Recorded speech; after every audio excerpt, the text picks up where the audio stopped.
நான் என் பையனோட விவரத்தை எல்லாத்தையும் நீ சொல்லிட்டேன். நீங்க தான் இனிமே பொண்ணோட விவரத்தை என்ன சொல்லணும். பொண்ணு பேர் பப்பி. என் வீட்டுக்காரர் ஒரே ஃப்ரெண்டு, ஒரே கேர்ள் ஃப்ரெண்டு அவங்க தான். நல்லதுமா. நாங்கள் ஸ்கூல்ல இருந்தே ஒன்றா படித்தவங்க. இன்னைக்கு வரைக்கும் நாங்கள் ஃப்ரெண்ட்ஷிப்போட இருக்கோம். சூப்பர் தம்பி. எனக்கு ஒரு பையன் இருக்கான். அவளுக்கு கல்யாணம் ஆகலன்னு எனக்கு ஒரு கவலை. என்னடா அப்படின்ட்டு நீ எத்தனை வாட்டி எடுத்து சொன்னேன் கல்யாணம் பண்ணிக்கோ அப்படின்னு. கேட்கவே இல்லை. ஏன் தம்பி, வீட்டில் அம்மா அப்பா அக்கா தங்கச்சிங்களா யாரும் இல்லையா? என்னம்மா கேட்குறீங்க? இல்லை தம்பி, நீங்க எடுத்து சொன்னீங்களா, அதுக்காக தான் கேட்குறேன். இல்லைம்மா, அம்மா அப்பா யாரும் கிடையாது, தங்கச்சி யாருமே கிடையாது. அவள் ஒருத்தி தான். சொந்தமாக வீடு இருக்கு. அச்சோ பாவம், அம்மா அப்பா இல்லாமல் அக்கா தங்கச்சி இல்லாமல் இருக்கிறதுலாம் ரொம்ப கஷ்டம்ல. ஆமாம்மா, அதான் நானும் சொன்னேன் நீ சீக்கிரம் கல்யாணம் பண்ணிக்கணும், நீ இப்படியே எத்தனை நாள் தான் இருப்பா அப்படின்னு. அவள் வேணாம் வேணாம்னு சொன்னா. நான் இவ்வளோ எடுத்து சொல்லி கேட்கவே இல்லை. இன்னும் சொல்லிட்டேன் எத்தனை நாள் தான் இப்படி தனியாக இருக்க போற, நீ சீக்கிரம் கல்யாணம் பண்ணுன்ட்டு. அப்புறம் என்ன, நீங்களே பாருங்கண்ணா, அதான் நாங்கள் இங்கே வந்திருக்கோம். நல்லது தம்பி. பொண்ணுக்கு கூட யாருமே இல்லைங்கிறீங்க. அந்த பொண்ணு எவ்வளோ கஷ்டத்தோட வளர்ந்துருக்கும் எல்லாமே எனக்கு புரியுது. இந்த பொண்ணுங்களும் அகராதியா திமிரு பிடிச்சதா இருக்கும். ஆனால் என் வீட்டுக்கார ஃப்ரெண்டு பப்பி அப்படிலாம் கிடையாது. நல்ல பொண்ணு, நல்லா பாசமாக இருப்பா, யார் கூட சீக்கிரம் பழக்கூடியவ, நல்லா அன்பா இருப்பா. அப்படிங்களா? சரிம்மா. எல்லாமே எடுத்து சொல்லிட்டோம். பொண்ணை பற்றி தேங்காய் வாழைப்பழம் வெத்தலை பாக்கு எல்லாமே எடுத்துட்டு வந்தோம். இனிமேல் தட்டை மாத்துறதாமா, இனிமேட்டு உங்கள் முடிவில் தான் இருக்குது. என்ன சொல்கிறீங்களோ அதே மாதிரி நாங்கள் ஒத்து வரோம்மா. பிடிச்சிருந்தா ஓகே, இல்லைன்னா வேணாம்னு சொல்லிடுங்க. மற்றபடி மேற்கொண்டு என்ன எதிர்பார்க்குறீங்கன்னு சொல்லிடுங்க, நாங்களும் அதே மாதிரி செஞ்சிடறோம். தம்பி, என்ன எதிர்பார்க்கறது? ஆமா, பொண்ணுக்குள்ள சீரசனம் நகை நட்டு எல்லாமே. என்னது சீரசனமா? அதெல்லாம் எதுவுமே எனக்கு வேண்டாமா. நான் ஒரு ஆள், என் பையன், நாங்கள் வீட்டில் 2 பேர் தான். சீரசனத்தை பற்றி என்ன இருக்கு? எங்கள் வீட்டில் ஏகப்பட்டது இருக்குது. நகை நட்டு, பீரோ, கட்டில் எல்லாமே இருக்கு. அதனால எதுவுமே வேண்டாமா. நீ எதுவுமே கொடுத்து அனுப்ப வேண்டாம். அந்த பொண்ணை மட்டும் அனுப்பிச்சா போதும். என்னடா அம்மா கரெக்டாக தானே சொல்கிறேன், உனக்கு சம்மதம் தானே? நீங்கள் எது செஞ்சாலும் எனக்கு சம்மதம் தான். பாருங்க, என் பையனும் ஓகே சொல்லிட்டான். அப்புறம் என்ன, எனக்கு முழு சம்மதம் தான். மேற்கொண்டு நீங்கள் தான் பேசணும். என்னம்மா பேசணும்? வீட்டுக்கு வந்து நாங்கள் முறைப்படி பொண்ணு பார்க்கணும்ல, அதை தான் சொல்கிறேன். நீங்கள் எப்போ வரேன்னு கணேசன் என்கிட்ட சொல்லிடுங்க, அதை அப்படி நாங்கள் ரெடி பண்ணி வச்சிடறோம் வீட்டில்.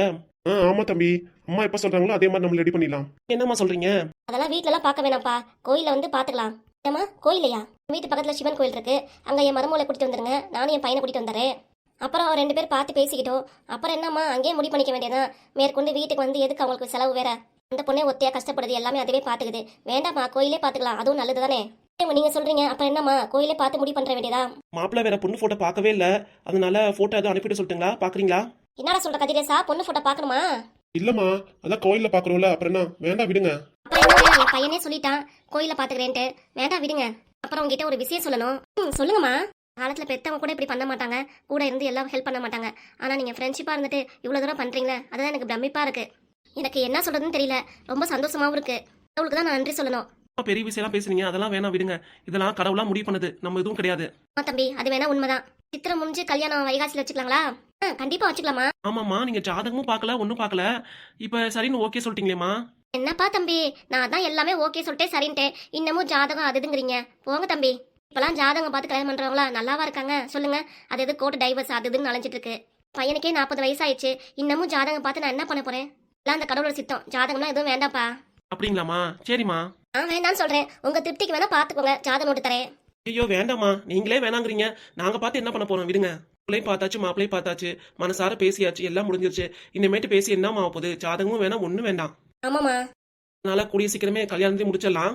கல்யாணமும் சீக்கிரம் முடிச்சிடலாம் தம்பி, அதான் வைகாசிலே பண்ணிடலாம்னு சொன்னேல. ஆமாம்மா ஆமாம்மா.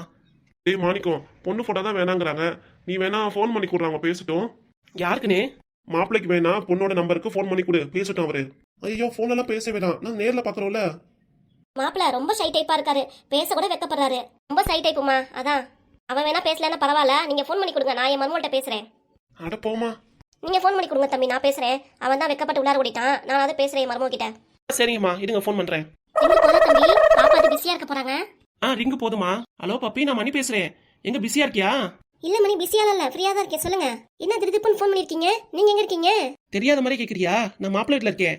அட ஆமால, நான் மறந்துட்டேன் மணி. சரி, நீ எங்க இருக்க? நான் கோயில்ல இருக்கேன். கோயில்ல இருக்கியா? சரி, அப்புறம் பேசட்டுமா? கோயில்ல வெளியே தான் பேசுறேன், சொல்லுங்க. மாப்பிள்ளை வீட்டுல என்ன சொன்னாங்க மணி? என்ன சொல்லுவாங்க, உங்ககிட்ட பேசணுமா? போட்டோ காமிக்கிறேன்னு வேணாம்ட்டாங்க, நேர்ல பாத்துக்கலாங்களாம், அதான் ஃபோன் பேசி கொடுக்கலான்ட்டு. கொடுக்கட்டுங்களா? ஐயோ வேணாம் மணி, பரவாயில்ல. மாப்பிள்ளை அம்மா தான் பேசுறாங்க உங்ககிட்ட, மாப்பிள்ளை கிடையாது, ரொம்ப வெக்கப்படாத. அப்படியா? சரி கொடுங்க, பேசுறேன். மாப்பிள்ளை பையன் தான் வெக்கப்படும்னா பப்பையும் சேர்ந்து வெக்கப்படுது போல இருக்கு.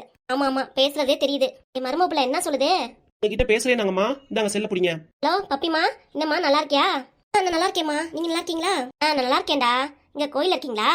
ஆமாம்மா, கோயிலுக்கு வந்தேன், இப்பதான் சாமி கும்பிட்டு வெளியே வந்திருக்கேன். சொல்லுங்கம்மா. என்னம்மா சொல்றது, நீ தான் சொல்லணும். எனக்கு இருக்க ஒரே ஃப்ரெண்டே அவர் தான். எல்லா விஷயம் சொன்னாரு, எனக்கு முழு சம்மதம். சந்தோஷமா. இப்பதான் ஃபர்ஸ்ட் டைம் போன்ல பேசுறேன் உங்ககிட்ட, அதுங்காட்டி என்னை அம்மா அம்மான்னு கூப்பிடுறியே, அதே தெரியுது உன்னோட பாசம் எனக்கு. இதுவே நிஜமா நீ என்னை எப்படி பாத்துக்குவ சொல்லு பாப்போம்? என்னம்மா, எனக்கே அம்மா இல்ல, யாருமே இல்ல. உங்களை ஒரு அம்மாவா நினைச்சு நல்லா பாத்துக்குவேம்மா. கண்டிப்பா நானும் உன்னை என்னோட பொண்ணாதான் பாத்துக்குவேன். சரிம்மா. அப்புறம் கோயில இருக்கீங்கிற தலைக்கு பூ வச்சுக்கோமா. பூ வாங்கி தலைக்கு வச்சிருக்கேன், ரோஸ் வாங்கி வச்சிருக்கேன். சரிம்மா, என் பையன் கூட பேசுறியா? போனை தட்டுமா? ஐயோ, அதெல்லாம் வேண்டாம்மா. நேர்ல பாக்குறோம்ல, அப்புறம் நான் பேசிக்கலாம், விடுங்க. சரிதா, வேற எதுவும் இல்ல. நான் எல்லா விஷயமும் உங்க ஃப்ரெண்ட் கிட்ட சொல்லியிருக்கேன். அவர் எனக்கு ஃபோன் பண்ணி சொல்லுவாரு. சரிங்கம்மா. மேற்கொண்டு அடுத்து நம்ம கோயில தான் சந்திக்க போறோம். வீட்டுல வேணான்னு சொல்லிட்டேன். ஆமாம்மா, அதுவும் நல்லதுதான் கோயில சந்திக்கிறது. ஆமாம்மா, அதான் சொல்லியிருக்கேன். மேற்கொண்டு எப்ப பார்க்கணும் அப்படின்ட்டு அவர் ஃபோன் பண்ணி சொல்லுவாரு. சரியா? சரிங்கம்மா. எதுவும் பேசணுமா? தம்பிகிட்ட கொடுக்கட்டுமா? இல்லம்மா, பரவாயில்ல, அப்புறம் பேசிக்கிறேன். சரி பாப்பி, நான் ஃபோன் வச்சிடறேன். சரிங்கம்மா. போன்ல பேசும்போதே நல்லா பேசுறாங்க. பரவாயில்ல பரவாயில்ல. மணிக்கு எனக்குன்னு ஏத்தரமா நல்ல இடமா தான் பார்த்து முடிச்சிருக்காரு. மணிக்கு தான் நன்றி சொல்லணும். எனக்கு தேங்க்ஸ் சொல்லாமே போனை வச்சுட்டோம். சரி பரவாயில்ல, வீட்டுக்கு போய் அப்புறம் பேச வேண்டியதா இருக்கு. எல்லாம் மனநிறைவா பேசி முடிச்சாச்சு. ரொம்ப சந்தோஷம் எனக்கும். தாம்பாள தட்டு மாத்தியாச்சு. பிறகு என்ன, பொண்ணு நேர்ல பாத்திர வேண்டியதான் கோயில்ல. சரிம்மா, ஒரு நல்ல நாளா பார்த்து நீங்களும் சொல்லி அனுப்புங்க. நாங்களும் பப்பியை கூட்டிட்டு வந்துடுறோம் கோயிலுக்கு. நீங்களும் தம்பியை கூட்டிட்டு வாங்க. சரிம்மா, கண்டிப்பா. நாங்க கிளம்புறோம்மா, போயிட்டு வரோம். அடுத்து நம்ம கோயில சந்திக்கலாம். வரோம்மா. சந்தோஷமா போயிட்டு வாங்கம்மா. அடுத்த முறை கோயிலுக்கு வரும்போது உங்க மகனை கூட்டிட்டு வாங்க, நான் பார்க்கணும். கண்டிப்பா கூட்டிட்டு வரேம்மா. அம்மா எல்லாரும் கிளம்புறோம். உங்க பையனை கூப்பிட்டீங்கன்னா சொல்லிட்டு போயிருவோம்ல. அவன் என்ன வெக்கப்பட்டு வெளியே வரல. பரவாயில்ல விடுங்க, நான் சொல்லிக்கிறேன். இப்படியே வெக்கப்பட்டு இருந்தா என்ன ஆகுறது? ஏமா, கல்யாணத்துக்கு அப்புறம் நல்லா மாறிடுவான் என் பையன். சரிங்கம்மா, நாங்க கிளம்புறோம். அடுத்த முறை தகவல் நான் சொல்லி அனுப்புறேன். கோயிலுக்கு வந்துருங்க. சரிங்கம்மா. வா புஷ்பா, கிளம்பலாம். சரிங்க. சரிங்கம்மா, நான் போயிட்டு வரேன். வாங்க தம்பி, உங்களால தான் இந்த சம்மந்தம் முடிஞ்சிருக்கு. உங்களுக்கு தான் நான் நன்றி சொல்லணும். கடவுள் ரூபத்துல நீங்களா வந்து இந்த சம்மதத்தை முடிச்சு கொடுத்துருக்கீங்க. ஏமா அதெல்லாம் பெரிய விஷயமா பேசிட்டு இருக்கீங்க, விடுங்க. சரி தம்பி. அம்மாடி புஷ்பா, இது போறப்ப கொஞ்சம் பூ, வாழைப்பழம், தேங்காய்லாம் தரேன், கொண்டு போ வீட்டுக்கு. சரிங்கம்மா, கொடுங்க, எடுத்துட்டு போறேன். போயிட்டு வந்திருக்க, ஏன் இப்படி வீட்டுல வந்து மூஞ்சி உம்முன்னு வச்சிருக்க? அட போங்க, நீங்க வேற. விசேஷத்துக்கு நல்ல புடவை, நகை நட்டு, பூ எல்லாம் வச்சுட்டு போய் எப்படா வீட்டுக்கு வந்து எல்லாத்தையும் அவுத்து போடுவோன்னு இருக்கு. முடியலங்க வெயிலுக்கு. எப்படா வீட்டுக்கு வந்து நைட்டியையும் இந்த கடன் முறையும் கட்டுவோன்னு இருக்கு. ஆமா ஆமா, அது வேணா உண்மைதான். ஆமாங்க, உங்களை வேற நான் புது ட்ரெஸ்ஸை போடுங்க, அதுவும் அது ஜிகு ஜிகுன்னு இருந்துச்சு. அந்த ட்ரெஸ்ஸை எடுத்து வச்சு நீங்க போடாதது நல்லதுதான். இப்பெல்லாம் இருந்தாலே போதும், இந்த ட்ரெஸ்ஸே போட்டு போவோன்ட்டு நானும் விட்டுட்டேன். அந்த ட்ரெஸ் போட்டுட்டேன்னா நானும் அப்படிதான். ஆமாங்க. ஆமா, இப்பெல்லாம் ஃபங்க்ஷன் போறப்ப எல்லாம் லேடிஸ் தான் பார்ப்பாங்க. என்ன நகை நட்டு போட்டிருக்கு, என்ன புடவை கட்டிருக்கு, புதுசா உடுத்திருக்கா, அந்த கலர் நம்ம கிட்ட இருக்கான்னு எல்லாம் கம்பேர் பண்ணி பார்ப்பாங்க. ஆனா ஜென்ஸுக்கு அப்படி கிடையாது. எங்களுக்கெல்லாம் யார் பாக்குறா? நகை நட்டு போட்டுருக்கதா, மோதிரம் போட்டுருக்கதா, கொலுசு போட்டுருக்கதா, எதையும் பார்க்க மாட்டாங்க. ஆமாங்க, வெயில தாங்க முடியல, போயிட்டு வந்து கலப்பா இருக்கு எனக்கு. முடியலன்னா போய் ரெஸ்ட் உள்ளார போய் ஏன் இப்படி உட்காந்து கிடக்குற? பாத்தீங்களா, அந்த மாப்பிள்ளை அம்மா எவ்வளவு பெருந்தன்மை எதார்த்தமா நம்ம கிட்ட பேசினாங்க. பரவாயில்லங்க, போனோடனே ஃபர்ஸ்ட் டைம் தான் பாக்குறோம். ஆனா இப்படி பேசுவோம் நான் நினைக்கவே இல்லை. அதுவும் என்கிட்ட நல்லா பேசினாங்க, நல்லா ஒட்டிக்கிட்டாங்க. அப்புறம் என்ன, கல்யாணம் ஆனதுக்கு அப்புறம் அடிக்கடி போய் பார்க்க வேண்டியதா நீயும்? ஆமாங்க. அதுவும் இல்லாம நகை நட்டு வேணாம், சீரசனம் வேணாம், எதுவுமே வேணாம், பொண்ணை மட்டும் அமுச்சு விடுங்க. பாத்தீங்களா, இந்த காலத்துல யாருங்க இப்படி இருக்கா? அதுவும் நானும் யோசிச்சேன் தான், யாரும் இந்த காலத்துல அப்படி இருக்கா நகை நட்டு கேட்காம? ஏன் உங்க அம்மா இல்லையாக்கும்? நமக்கு நிச்சயம் முடிஞ்சனே உங்க அம்மா தான் டிமாண்ட் வச்சாங்களே. என் பையனுக்கு அதை செஞ்சுங்க, இதை செஞ்சுருங்க, கார் வாங்கி கொடுத்துருங்க, சொந்தமா வீடு வாங்கி கொடுத்துருங்க, அப்படி இப்படின்னு சொன்னாங்களே. நகை நட்டு 50 பவுன் போட்டுருங்கன்னு. இந்த அம்மாக்கெல்லாம் உங்க அம்மா கால் தூசி பெறாது. நட்டு போட்டாதான் உள்ளார விடுவேன், அப்படி இப்படி என்ன சீனை உடிச்சு உங்க அம்மா. அம்மா எவ்வளவோ தேவலாம். முடிஞ்சு போச்சு, பழசத்துக்கு திரும்பி பேசிட்டு இருக்க. ஆமா, அது பழசுதான். போயா, உங்க அம்மா பத்தி சொன்னா அவ்வளவுதான். உனக்கு பொத்துட்டு கோவம் வந்துடும். அப்படியே வாய மூடிக்குள்ள வேற விஷயத்த பேச வந்துருவேன். சரி விடு, இப்போதே கோவப்படுற. இப்ப நல்ல விஷயத்துக்கு போயிட்டு வந்திருக்கோம், இப்ப கோவப்பட்டு என்ன புண்ணியம் ஆக போகுது? உங்க அம்மா பத்தானே சொல்றேன், அது உண்மையதானே சொல்றேன். சரின்னு சொல்லணும். ஏன்னா ஆமா எங்க அம்மா அப்படிதான் அப்படின்னு சொல்லணும். அதை விட்டுட்டு உங்க அம்மாக்கு பகிர்ந்து பேசினா எனக்கு கோவம் வராதா? சரிடா சாமி, எங்க அம்மா அப்பா கேட்டது தப்பு தான். சரியா, இப்போதைக்கு நான் மன்னிப்பு கேட்கிறேன், போதுமா? ஆமா, கல்யாணம் 20 வருஷம் ஆகுது. அப்பெல்லாம் கேட்காம இப்ப கேட்டு என்ன பிரயோஜனம் உனக்கு? இப்ப என்னதான் வேணும் உனக்கு? ஏன் முன்னாடி நடந்துக்கிற? நான் முன்னாடி மாதிரி நடக்கல, பின்னாடி மாதிரி நடக்கல. நான் நானாவா தான் இருக்கேன். நீயாவே இரு. நானே உங்ககிட்ட ஒரு விஷயம் கேட்கணும்னு நினைச்சேன். நீ என்ன மாப்பிள்ள சிரிச்ச கலையோடய இருந்தா? நான் நிறைய விஷயம் நோட் பண்ணேன் உன்னைய. என்ன நோட் பண்ணீங்க? இருந்தா உருன்னு இப்படி கோவப்படுற, அந்த அம்மாக்கு தெரிஞ்சிச்சுன்னா அவ்வளவுதான், நம்ம கிட்ட பொண்ணே எடுக்காது. இதுவே அங்க அப்படி சிரிச்ச கலையோட இருந்தியே, அதுதான் என்னன்னு கேட்டேன். இப்ப என்னதான் உங்களுக்கு நான் சொல்ல வரணும்? அங்க இதே மாதிரி உருன்னு கோவப்பட்டேன்னா அந்த அம்மா மாப்பிள்ளைய கொடுத்துருக்குமா? சொல்லுங்க. பொண்ணு வீட்டுக்காரங்களே இப்படி இருக்காங்க, அப்ப பொண்ணு எவ்வளவு கோவப்பட்டிருக்குன்னு அந்த அம்மாக்கு தெரியாதா? அதனாலதான் நானும் அமைதியா இருந்தேன், கோவப்படாம இருந்தே சிரிச்சுட்டே இருந்தேன். நல்லா நடிப்பு தாண்டி உனக்கு, நல்லா நடிக்கிற. நடிகர் திலகி சாவித்திரி அம்மாவே ஜெயிச்சிருப்பலுக்கு நீ. அப்புறம் விடுங்க, இப்போ ஃபங்க்ஷனுக்கு போயிட்டு வந்தாச்சு, எல்லாம் நல்லபடியா முடிஞ்சிருச்சு. இப்போ உட்காந்து ஏதாவது எனக்கு பட்ட பேர் அது பேர் வச்சுன்னு வச்சுக்கோங்க. திருப்பி கோயிலுக்கு போகும்போது நான் கூட வர மாட்டேன், பாத்துக்கோங்க. அம்மா அடுத்த முறை கோயிலுக்கு வரும்போது நீ வாமா, அவன் பையனை கூட்டிட்டு வாமான்னு சொல்றாங்க. அதுக்கு நான் வரணுமா வேண்டாமா? இப்படி கோவப்பட்டு வச்சுக்கோங்க, பேசுனீங்கன்னா நான் வரமாட்டேன், பாத்துக்கோங்க. அந்த அம்மா அடுத்த வாட்டி கோயிலுக்கு வரும்போது நீயும் வாமா, அவன் பையனை கூட்டிட்டு வாமான்னு சொல்லிச்சு. இதே மாதிரி பேசுறதுன்னு வச்சுக்கோங்க, கோவப்பட்டு நான் வரவே மாட்டேன், பாத்துக்கோங்க கோயிலுக்கு. ஐயோ சாமி, ஆளை விட்டுருப்பா. நான் எதுவும் பேசல, அமைதியாவே இருக்கேன். நீ என்ன வேணா கோவப்படி, என்ன வேணா பேசு, நான் எதுவும் சொல்லல. அந்த வழிக்கு வாங்க, உங்களுக்கு தான் பேச தெரியும் பேசுறீங்களா? எப்பா ஏய் சும்மா நீ இருவேண்டி, இப்ப எதுக்கு கோவப்பட்டுட்டே உட்காந்துருக்க? விடுவேன். உங்களுக்காகவும் உங்க ஃப்ரெண்டுக்காக தானே நானும் வந்தேன். அங்க வந்ததுக்கு அப்புறம் இப்படி நீ திட்டினீங்கன்னா இப்ப எனக்கு கோவம் தானே வரும். வீட்டு வேலை பாதி வேலை முடிச்சு பாதி வேலை முடிக்காம தானே வந்தேன் நானும். திரும்பி வந்து நான் தானே செய்யணும். இப்போ என்னையே திட்டிட்டு இருக்கீங்க. அதுக்காக நீங்க தான் இங்க வேலை செய்ய போறீங்களா வீட்டு வேலை? இல்ல அப்ப வாயை மூடிட்டு உட்காந்துருங்க. சரி விடு, தெரியாம உங்ககிட்ட பேசிட்டேன், கோவப்பட்டுட்டேன். அதுக்காக நான் மன்னிப்பு கேட்கறேன். திருப்பி மன்னிப்பு கேட்டா தப்பு தாண்டி. அதுவும் புருஷங்காரன் தான் மன்னிப்பு கேட்கறேன். பொண்டாட்டி யாராவது மன்னிப்பு கேட்கறீங்களா?